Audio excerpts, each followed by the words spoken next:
Assalamualaikum warahmatullahi wabarakatuh. Salam sejahtera untuk semuanya. Saya Pali dari Insight Chamber.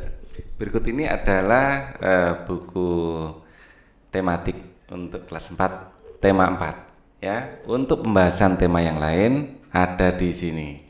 Ini adalah playlist. Link dari playlist ini ada di kolom deskripsi. Oke, kita akan bahas mulai dari awal. Nanti di subtema ini ada subtema 1 jenis-jenis pekerjaan, subtema 2 adalah pekerjaan di sekitarku, subtema 3 adalah pekerjaan orang tuaku, dan aku cinta membaca. Kita langsung saja mulai pada tema yang keempat ini, berbagai pekerjaan ya. Hai teman-teman, kali ini kita akan belajar tentang berbagai pekerjaan di sekitar kita. Dengan belajar tentang hal ini, kita dapat mengambil nilai-nilai positif untuk kita terapkan dalam kehidupan sehari-hari. Ya, kerjasama dengan orang tua, mintalah orang tua untuk menceritakan pekerjaannya. Catatlah nilai-nilai positif dari pekerjaan orang tuamu agar dapat kamu contoh. Belajar dari lingkungan, amati pekerjaan orang-orang di sekitarmu, contohlah semangat mereka, semangat yang mereka miliki dalam menjalankan pekerjaan. Nah, subtema yang pertama, jenis-jenis pekerjaan. Perhatikan lingkungan di tempat tinggalmu. Ya, apakah kamu tinggal di pegunungan atau dataran rendah seperti Surabaya ini dataran rendah ya, atau wilayah pantai? Ya, wilayah pantai itu dekat dengan laut. Bagaimana jenis tumbuhan yang ada di sana? Kalau wilayah pantai banyak pohon bakau misalnya. Nah, pekerjaan apa yang ada di sana? Pekerjaan pantai tentu saja nelayan ya. Pekerjaan apa yang ada di sana untuk memahami, ayo kita pelajari. Ketika liburan tiba, Lani mengunjungi kakeknya. Kakek Lani tinggal di daerah pegunungan. Nah, beda kalau pegunungan ya. Udara di sana terasa sejuk, berbeda dengan udara tempat tinggal Lani. Setiap pagi Lani tidak pernah bosan menemani kakeknya berjalan pagi. Tempat tinggal kakek Lani dekat perkebunan teh. Kakeknya sering mengajak Lani berjalan-jalan mengitari perkebunan teh. Lani diberitahu oleh kakeknya bahwa teh merupakan salah satu tanaman yang dapat tumbuh dengan baik di daerah berudara sejuk. Pegunungan adalah daerah berudara sejuk, makanya banyak ditanam di daerah pegunungan. Ya, tempat hidup tanaman teh. Teh merupakan minuman yang banyak dikonsumsi oleh masyarakat di berbagai belahan dunia.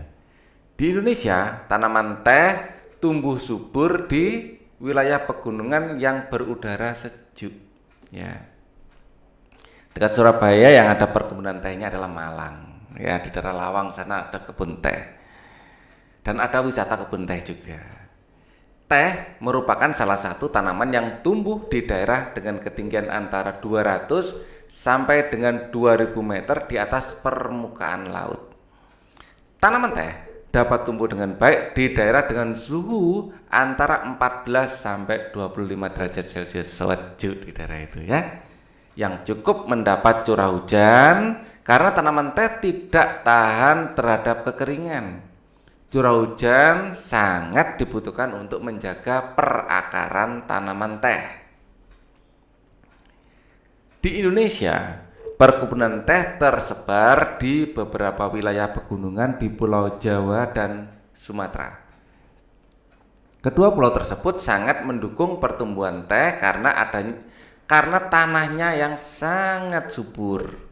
Beberapa daerah perkebunan teh di Pulau Jawa antara lain Ciwidey dan Bogor, Jawa Barat, Brebes dan Wonosobo, Jawa Tengah, Malang, Jawa Timur. Adapun perkebunan teh di Pulau Sumatera antara lain Simalungun, Sumatera Utara, dan Kerinci, Jambi.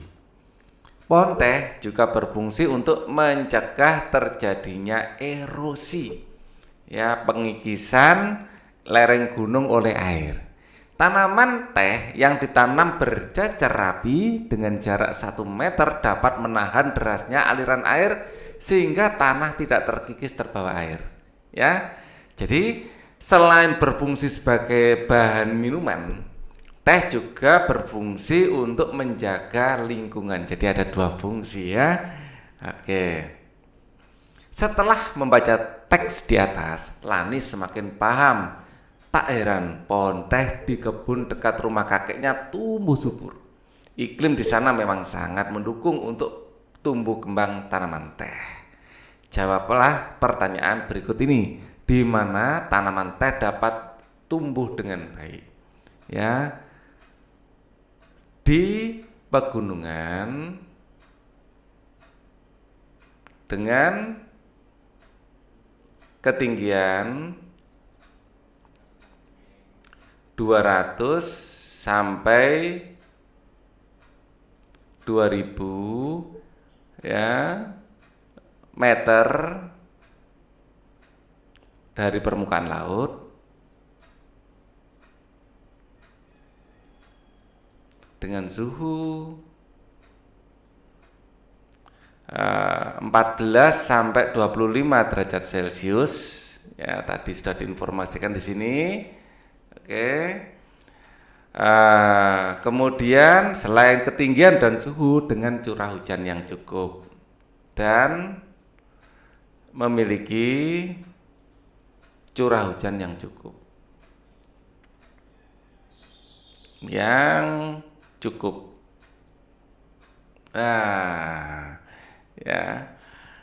Bagaimana caranya agar tanaman teh bisa bermanfaat menahan erosi? Ya, caranya adalah ditanam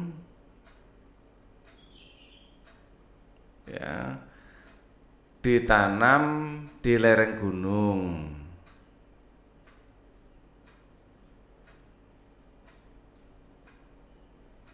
Ya, akarnya akan menahan aliran air, menahan terkikisnya tanah oleh aliran air, gitu lebih enak. Akarnya akan menahan terkikisnya tanah karena aliran air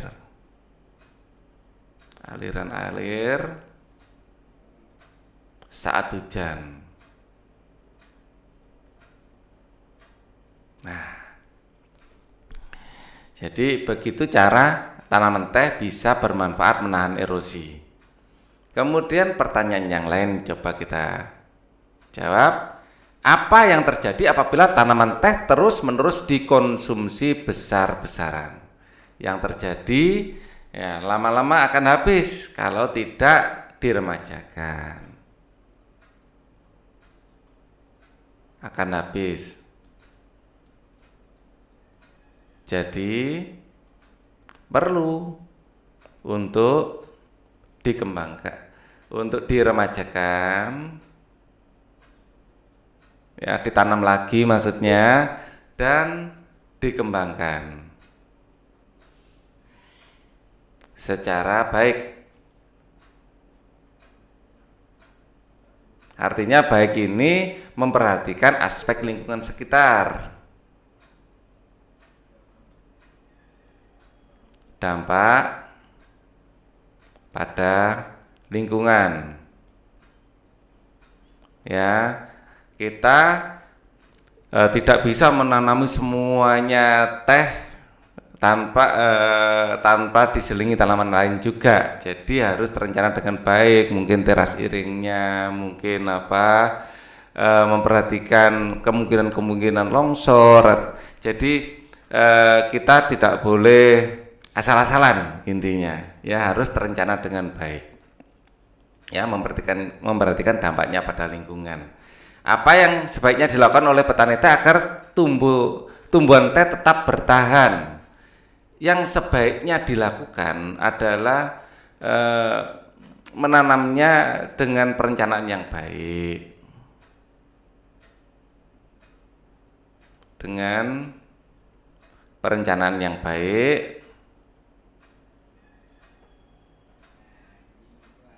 baik dengan memperhatikan kok biak, baik ya. Ya, baik dengan memperhatikan lingkungan pegunungan. Misalnya dengan membuat teras iring.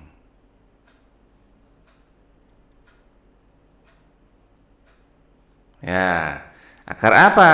Nah, kalau dibuat berundak-undak ini, ya tanaman teh akan tumbuh lebih enak.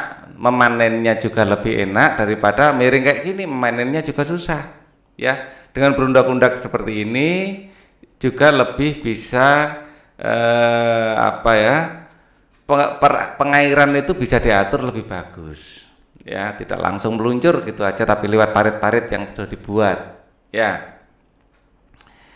Nah, apa yang dapat kamu lakukan agar tanah yang digunakan untuk menanam teh tetap subur dengan memberi pupuk secara teratur, memberi pupuk secara teratur, dan akan lebih baik jika menggunakan pupuk alami, pupuk organik.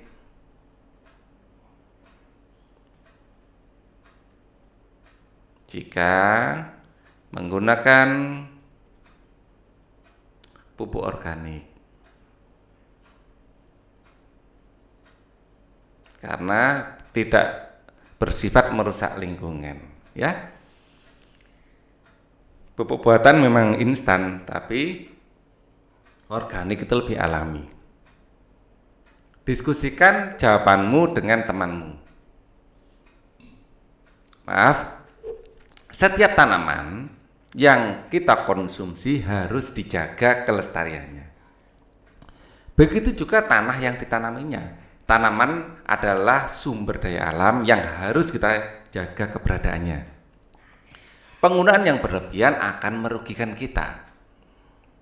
Ya, buatlah peta pikiran yang berisikan informasi tentang pentingnya menjaga keseimbangan alam dan kelestarian sumber daya alam bagi manusia. Mengapa keseimbangan alam dan kelestarian sumber daya alam penting? Ya, alam yang lestari, ya, alam yang lestari akan apa ya? Bisa alam yang lestari itu bisa memberi manfaat dalam jangka panjang, tidak jangka pendek terus rusak, ya, jangka panjang. Karena kita tidak ingin ya kita menggunakan sekarang tapi rusak di kemudian hari, ya kasihan anak cucu ya. Mengapa keseimbangan alam dan kelestarian sumber daya alam penting? Jika alam rusak, maka akibatnya dirasakan masyarakat sekitar. Maka pada akhirnya kita juga yang rugi. Ya. Mengapa menjaga keseimbangan alam dan kelestarian keseimbangan? Sekarang kita fokus pada keseimbangan. Ya. Karena alam adalah komponen dalam ekosistem. Adalah komponen karena alam, mengapa menjaga keseimbangan alam dan kelestarian sumber daya alam penting? Kita lebih fokus ke tanah, ya. Tanah sebagai komponen abiotik, ya. Komponen abiotik, ya, jika rusak akan berpengaruh pada komponen lainnya, akan berpengaruh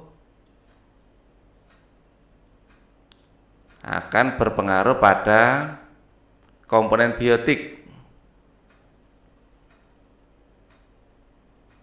dalam ekosistem. Komponen biotik adalah makhluk hidup yang ada di atasnya, ya, dan di dalamnya.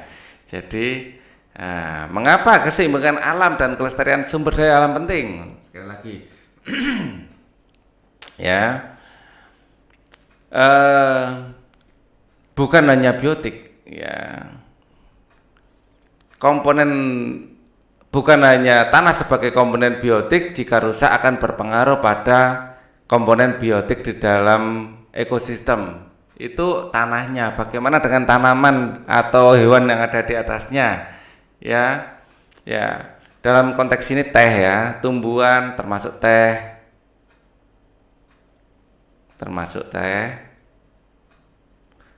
tanaman industri, ya, tumbuhan termasuk tanaman industri, atau dalam hal ini teh langsung termasuk teh, ya. Ini harus ditanam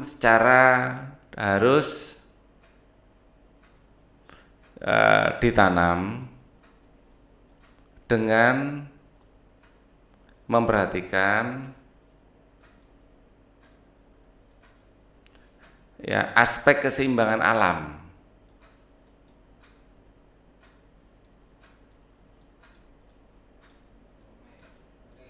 Kita tidak bisa menanam seluruh permukaan dengan teh juga.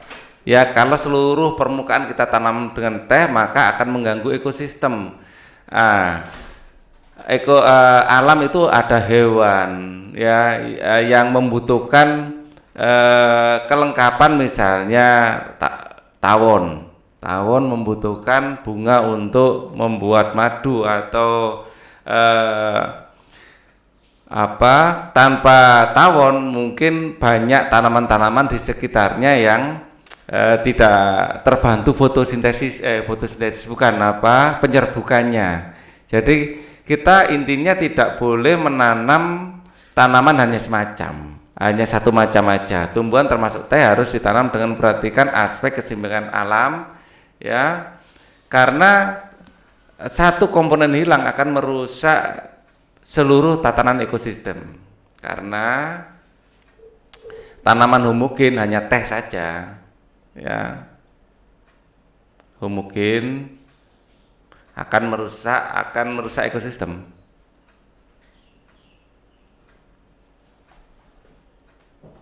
Ekosistem itu butuh komponen yang komplit. Kita tidak bisa menghilangkan yang lain, hanya satu komponen yang kita tanam, tidak bisa, ya. Nah, peta pikirannya masih banyak. Mengapa menjaga keseimbangan dan kelestarian sumber daya alam akan penting? Ya, jika alam rusak, kita yang akan rugi. Kemudian ini kita di sini masih banyak yang kosong, ya, kita akan lebih masuk ke teknis kalau gitu. Jadi secara teknis tumbuhan menjaga erosi, ya, tumbuhan menjaga erosi,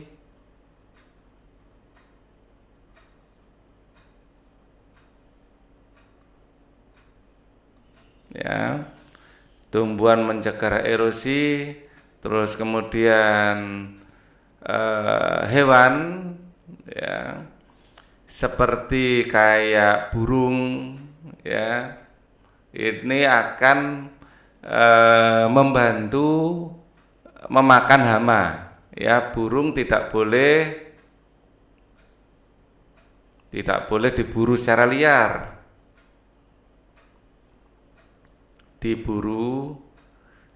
liar. Karena ulat akan merajalela. Ini lebih ke teknis, ya, jadi detail-detailnya. Terus contoh-contoh juga, misalnya ular. Ini sebenarnya yang saya tuliskan di sini adalah penjelasan keseimbangan, ya, keseimbangan alam perlu dijaga, ya, poin-poinnya. Ular yang diburu habis, ya, padahal ular adalah predator dari tikus, ya, maka misalnya tikus akan merajalela. Ya, merajalela itu maksudnya banyak sekali. Ya, selain ular yang banyak diburu, atau di sini burung adalah sebagai pemakan ulat, ular sebagai pemakan tikus, kelihatannya enggak berhubungan langsung dengan manusia. Tetapi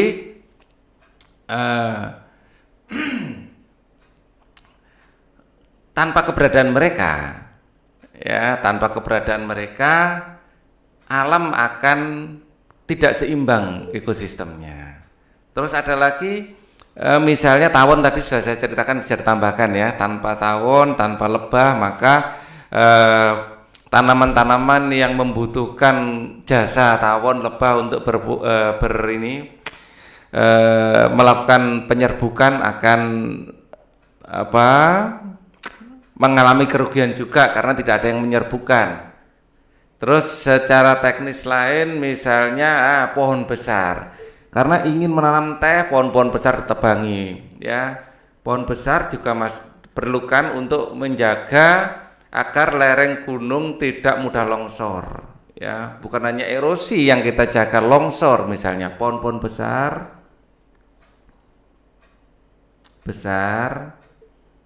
tetap diperlukan, ya, agar tidak mudah, agar untuk mencegah longsor.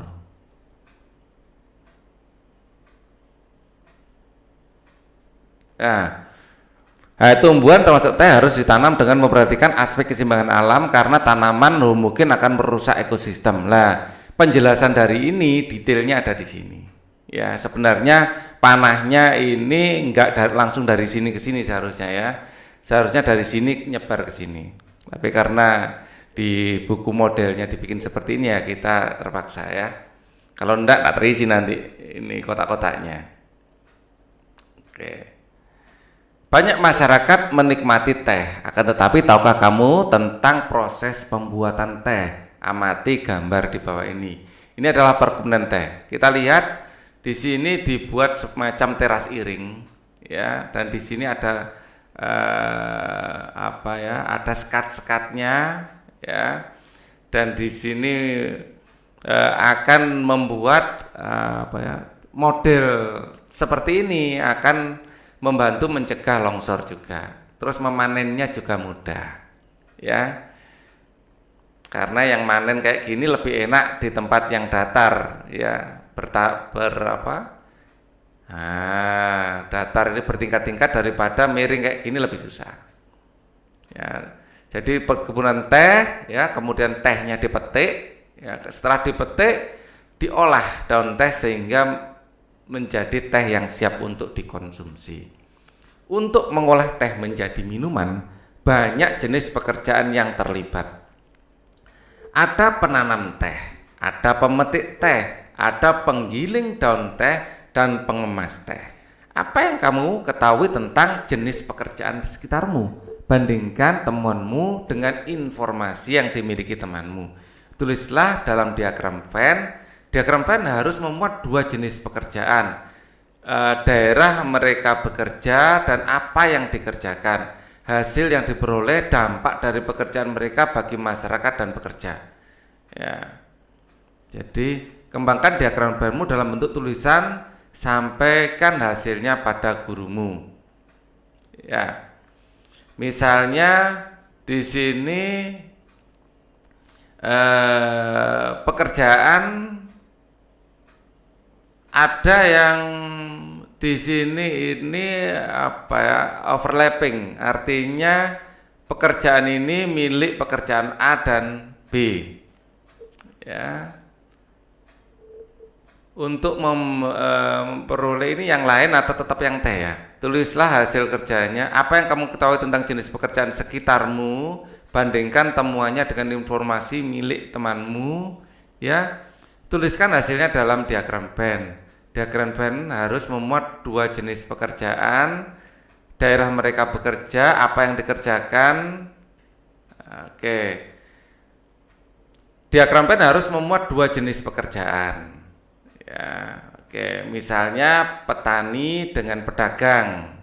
Ya, di sini adalah petani teh. Ya, di sini pekerjaan di sini adalah pedagang. Ya, pedagang hasil teh, mungkin hasil sayuran.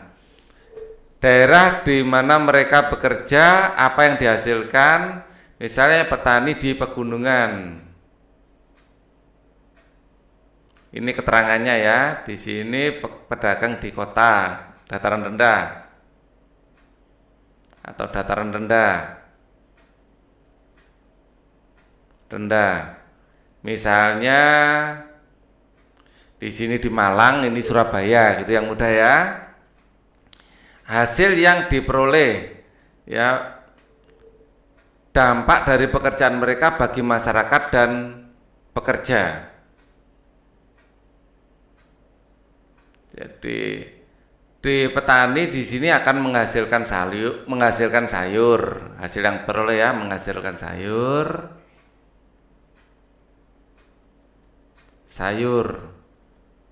Nah, di sini ada yang overlapping adalah petani membawa ke pasar dan pedagang untuk berkulak di sana ya, mengambil dagangan di sana. Jadi petani membawa ke pasar. Ini ketemunya di pasar yang overlapping, petani membawa ke pasar induk.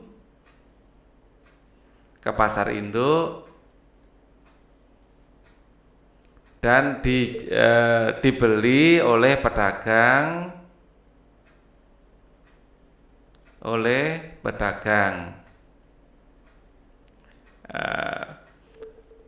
eceran misalnya. Ya, kemudian pedagang yang eceran, pedagang ini akan menjualnya di tokonya. Penjual setelah membeli dari pasar induk,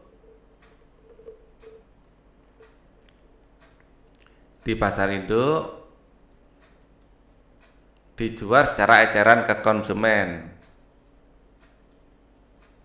Eceran ya, untuk konsumen.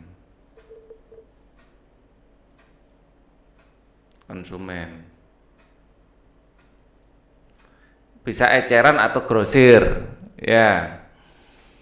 Jadi ini ada dua pekerjaan antara petani dan pedagang.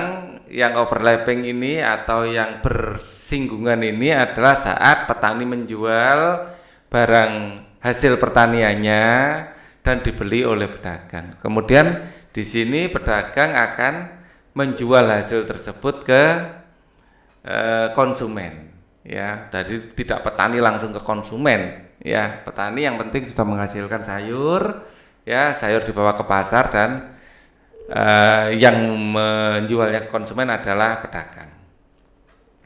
Kembangkan diagram Venn-mu dalam bentuk tulisan, sampaikan hasilnya kepada gurumu. Ya, petani menanam sayuran ya, di ladangnya. Setelah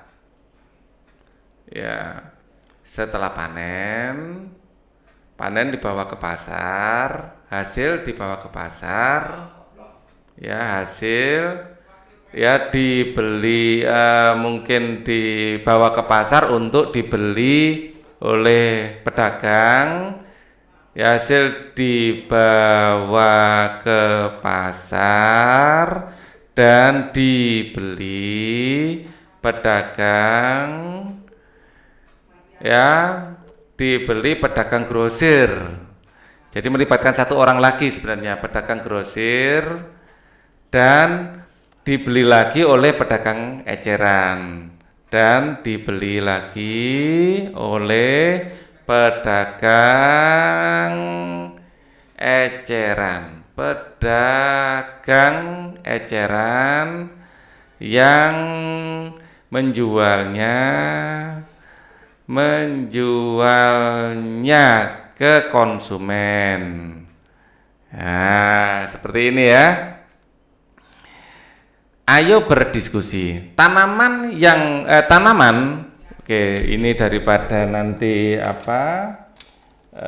tiba-tiba mati karena baterainya mau habis. Tanaman memberikan manfaat bagi manusia.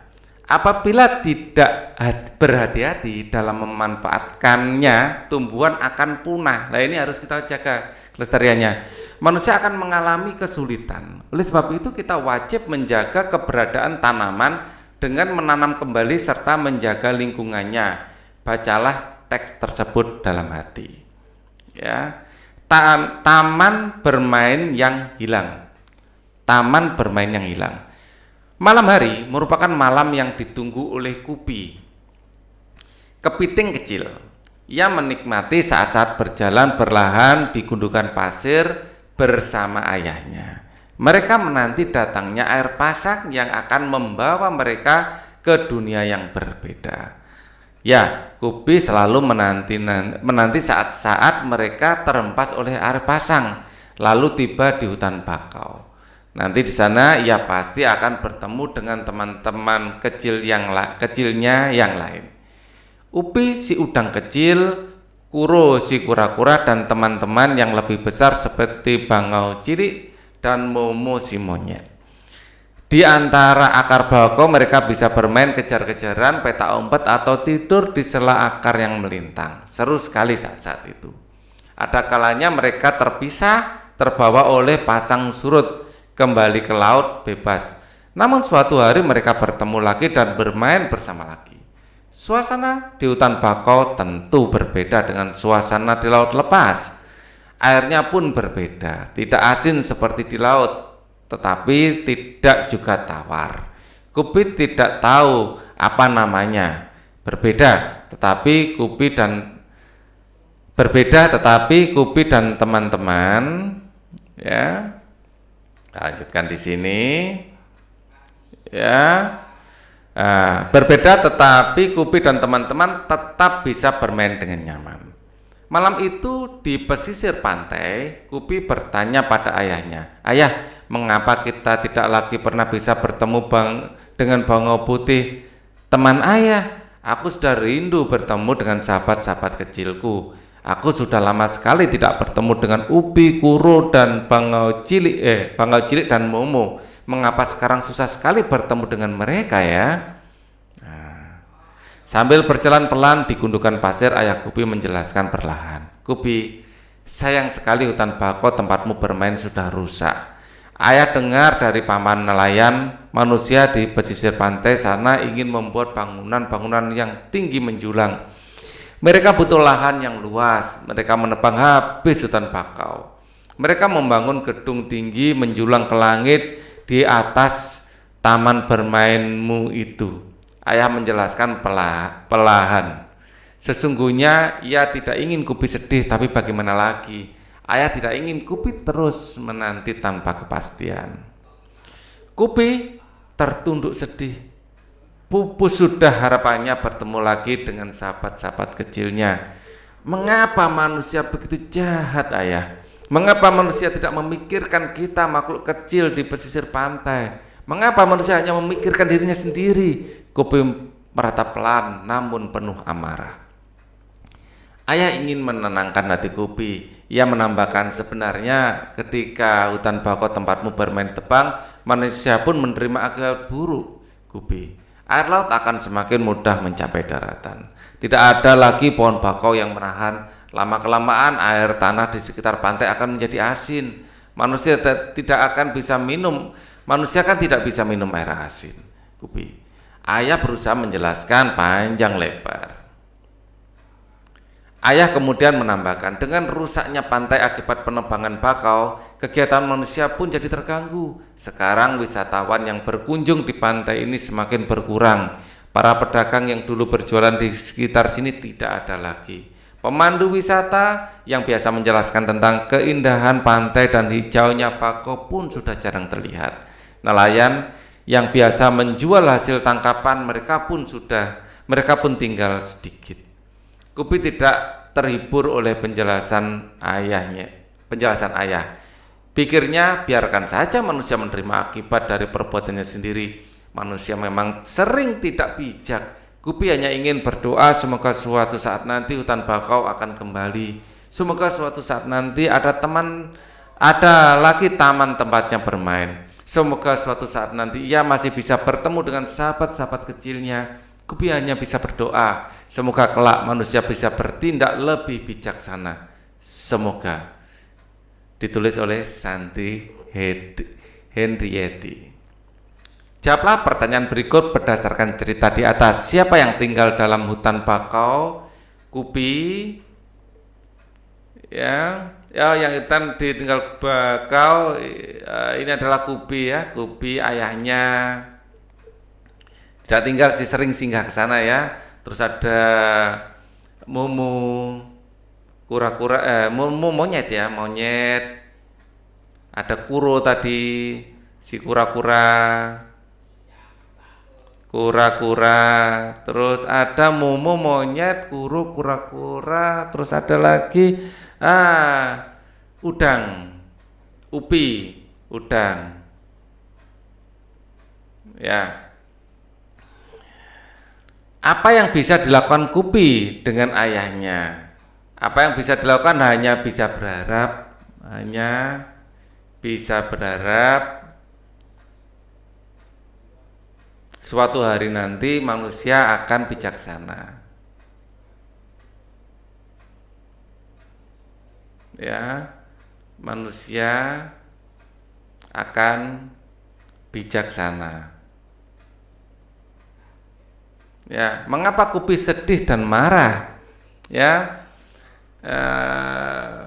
Kupi sedih dan marah karena hutan bakau sudah rusak. Hutan bakau ditebang, sudah dihilangkan. Ya, karena sudah hilang gitu ya. Sudah hilang karena ditebang manusia. Sudah hilang karena ditebang manusia untuk dijadikan ya tempat gedung tinggi. Gambarlah salah satu tokoh ya. Tulislah pendapatmu tentang tokoh tersebut. Ya, ini adalah tokoh kita. Ya, ini adalah tokoh kita, Kupi. Ya, Kupi sedang bersedih. Ya. Kupi sedang bersedih karena apa? Karena hutan bakaunya rusak dan ini adalah tokoh ayah ya. Ayah berusaha menenangkan Kupi. Tenang. Ayah berusaha menenangkan Kupi ya. Oh iya, tangannya mana?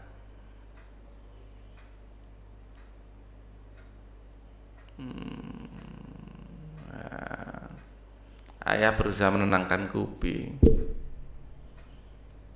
Ya, ini tangannya capitnya besar ya.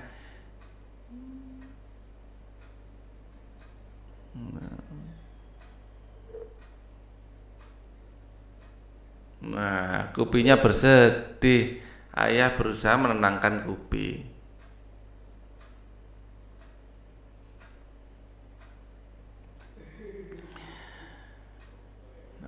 Oke. Sampaikan gambar dan tulisanmu kepada teman kelompokmu, mintalah pendapat mereka. Ya, misalnya contohnya seperti ini ya. Apakah gambarmu sama dengan gambar temanmu? Jelaskan. Ya, mungkin temanmu menggambar monyet atau mungkin temanmu menggambar kura. Ya, jadi mungkin saja tidak sama. Ya, ya, ini kalian sendiri yang akan isi. Apakah komentarmu tentang tokoh sama dengan komentar temanmu? Jelaskan. Aku suka atau tidak suka titik-titik karena di sini kalian jelaskan. Apakah kalian suka dengan tokoh Kupi ya atau tidak? Atau mungkin kalian justru tidak suka dengan tokoh manusianya ya. Betapa tumbuhan sangat besar peranannya dalam kehidupan kita. Kehidupan yang nyaman tercipta dengan adanya berbagai tumbuhan penjaga lingkungan sekitar kita. Ya, selain bermanfaat untuk manusia, tumbuhan juga bermanfaat bagi kehidupan binatang. Salah satu contohnya adalah tanaman bakau. Perhatikan fakta tentang manfaat bakau berikut lalu jawab pertanyaan. 1. Melindungi pantai dari erosi dan abrasi. Adanya bakau di pesisir pantai bermanfaat untuk menjaga agar garis pantai tetap stabil dan tidak terkikis oleh terpaan ombak. Rumpun-rumpun bakau mampu menyerap energi gelombang yang datang sehingga hanya riak gelombang yang sampai di pantai. Yang kedua, menahan rembesan air laut ke darat. Yang ketiga, sebagai perangkap zat-zat pencemar dan limbah industri. Selain dapat menjaga daratan, bakau juga memiliki peran penting dalam mengurangi polutan di air laut. Ya, menjaga dari sisi laut dan dari sisi darat. Ya. Yang keempat, menciptakan udara pesisir yang bersih dan segar. Daun bakau dapat menyerap gas karbon dioksida dan melepaskan gas oksigen ke lingkungan. Dengan demikian udara di sekitar pantai tetap bersih dan segar. Ini yang keempat. Yang kelima, menjadi habitat alami berbagai biota darat dan laut. Kelestarian hewan laut dan darat seperti udang, kepiting, berbagai jenis ikan, burung, monyet, serta biawak terjaga dengan adanya hutan bakau di pesisir pantai. Yang keenam adalah mengurangi dampak bencana akibat gelombang laut seperti badai gelombang dan gelombang pasang termasuk tsunami. Ya, mengapa kita harus menjaga kelestarian tanaman bakau? Ya. Nah, mengapa kita harus menjaga kelestarian tanaman bakau? Karena kelestarian tanaman bakau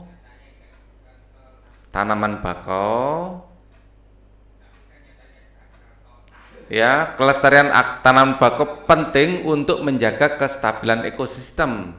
Penting untuk menjaga kestabilan ekosistem. Ya, di sana adalah habitat banyak sekali binatang dan menjaga ya laut dari sisi darat, menjaga darat dari sisi laut. Ya. Apa yang terjadi jika hutan bakau rusak? Ya, manfaatnya akan hilang, ya. Ekosistem hutan bakau ikut rusak. Ekosistem hutan bakau akan rusak. Hutan bakau rusak. Ya, hewan-hewan di sana akan bisa tidak ada tempat tinggal. Ya, artinya biawak, monyet, kepiting itu juga akan ikut rusak. Ya, terus merembesnya air laut ke darat. Air laut ke darat.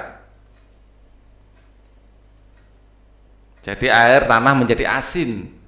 Kemudian pencemaran laut. Laut lebih besar karena menjaga juga dari pencemaran laut ya. Terus kemudian terjadi abrasi dan erosi. Terjadi erosi dan abrasi. Banyak ya hal-hal yang lain yang rugi kita kalau itu rusak. Ya, bagaimana hutan bakau dapat menjaga keseimbangan alam? Jelaskan. Ya. Hutan bakau memiliki perakaran yang kuat. Memiliki akar yang kuat. ya, yang bisa membantu menahan merembesnya atau yang bisa membantu bisa menjaga gitu ya, menjaga agar tidak terjadi ya, erosi dan abrasi. Manfaatnya banyak, sampai bingung saya yang mana manfaat yang mana yang memberikan ya. Hutan bakau memiliki akar yang kuat yang bisa menjaga agar tidak terjadi erosi dan abrasi. Ya, apa saranmu agar hutan bakau tetap lestari? Ya, kita harus melestarikan. Kita harus melestarikan hutan bakau. Ya, kita harus melestarikan hutan bakau.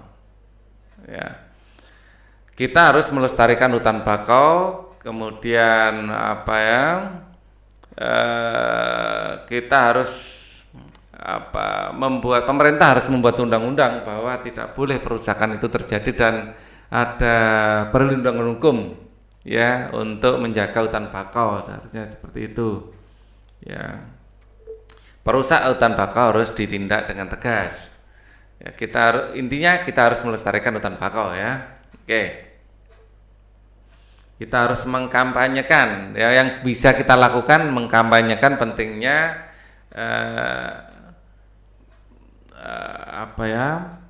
pendidikan akan pentingnya hutan bakau harus diberikan.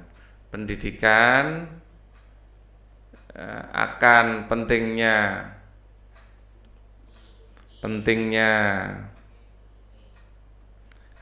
hutan bakau harus lebih sering diberikan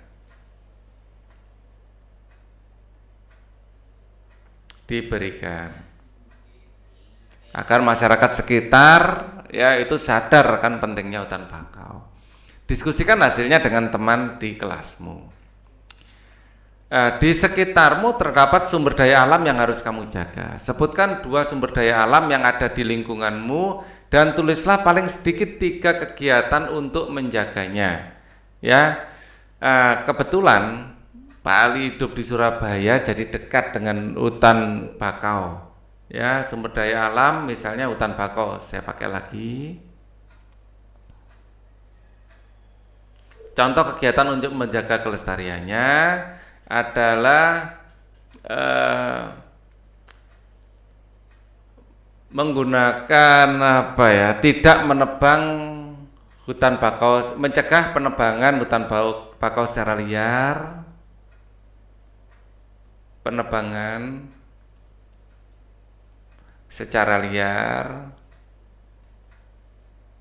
ya, menanam kembali hutan bakau yang rusak,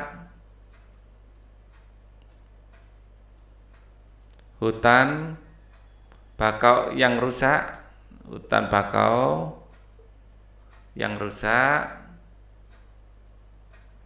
terus kemudian mengkampanyekan pentingnya hutan bakau.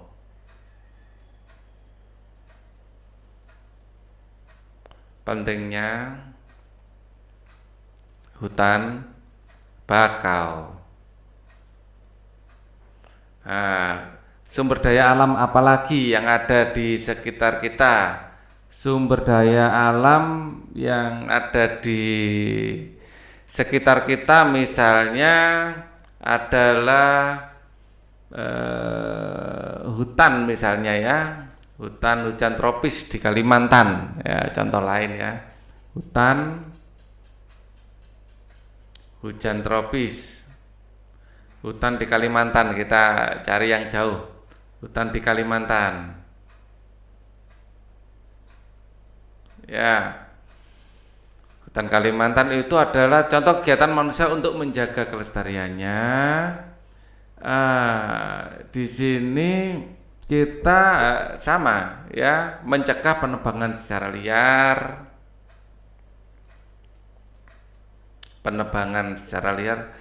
Jangan hutan saja ya. Nanti Misalnya sumber daya alam tambang deh, tambang batu bara ya, tambang batu bara. Ini kan sumber daya alam juga, tambang batu bara. Misalnya di Kalimantan ya banyak tambang batu bara atau tambang emas mungkin ya. Contoh kegiatan untuk menjaga kelestariannya ya, jadi mencegah penambangan liar ya, mencegah penambangan liar atau penambangan pasir ya. Ya, jadi kita juga mencegah penambangan liar. Terus kemudian penambangan harus memperhatikan dampak lingkungan, tidak boleh merusak lingkungan. Dalam menambang tidak boleh merusak lingkungan. Menambang tidak boleh merusak lingkungan. Ya. Setelah penambangan selesai, ya lingkungan harus direboisasi. Setelah penambangan selesai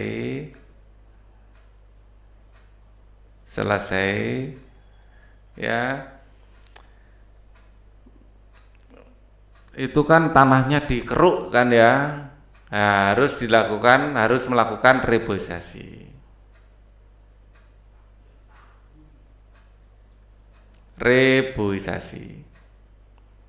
Ya, sehingga keseimbangan alam akan terjaga. Kita ambil batu baranya saja, memang ini adalah salah satu hasil industri yang penting ya, kita membutuhkannya. Tapi jangan sampai proses pengambilan batu bara ini merusak alam. Nah, itu yang ingin saya sampaikan. Sampaikan hasil kerjamu kepada gurumu.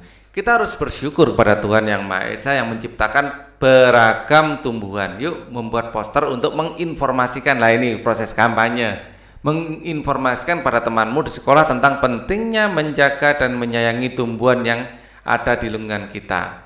Ya, ini adalah bentuk dari kampanye untuk keseimbangan alam.